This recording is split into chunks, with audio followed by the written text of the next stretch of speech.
Let's check in with Fox 4's John Holt. He's live at Tulane University now. And John, there's some significant Chiefs history around you, too. Yeah, there is, but let's start with some Tulane history as we let you know why we're here. This is Tulane University in uptown New Orleans, as it's known. It's a school that was founded, well, a long time ago, and for a very important reason.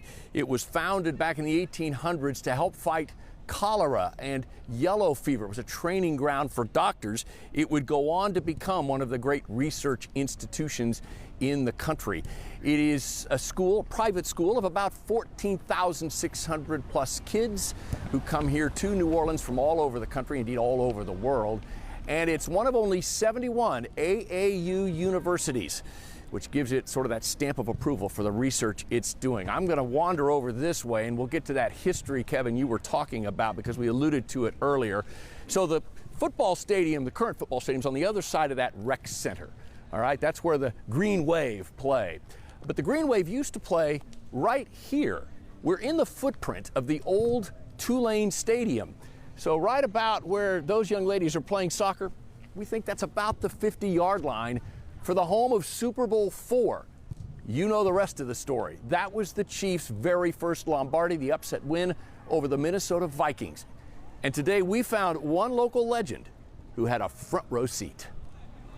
Dawson Stenerud, those guys they were good, really good. On a quiet uptown New Orleans street, Angus Lind is telling stories. And oh, is he good at that. Retired now, the 80-year-old Times-Picayune sports writer and humorist has told countless stories, a 44-year career's worth. Some of his favorites involve the home of Super Bowl IV, about 1.4 miles from his home, Tulane Stadium. These families, they had fences in the back. They could just break in there or jump over the fence, put a ladder up and jump over it. And they were in. And they're in. A stadium tucked between two neighborhoods. It would host 3 Super Bowls.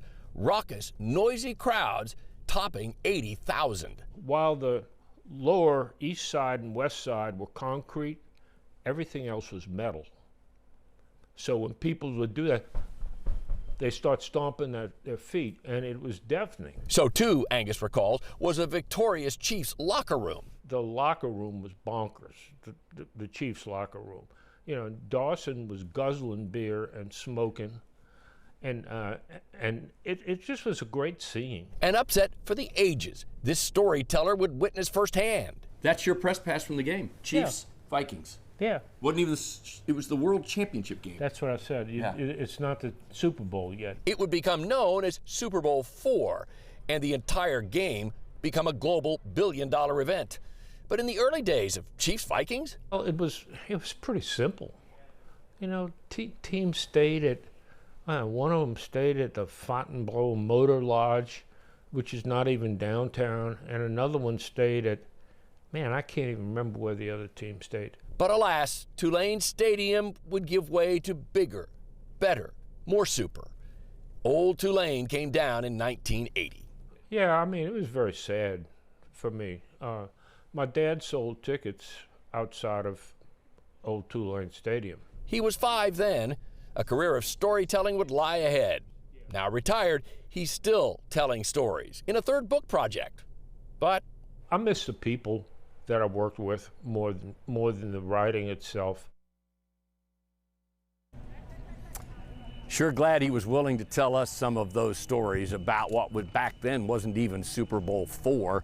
By the way, can you imagine the Chiefs staying in the Fontainebleau Motor Lodge today? No, much more luxurious headquarters for the teams when they come to a Super Bowl city. Again, right here about the 50-yard line of Super Bowl IV. And who knows, maybe Hank Stram was patrolling the sideline right here, matriculating the ball down the field, boys. Way to go. Toss power, trap 65 or whatever the play call was.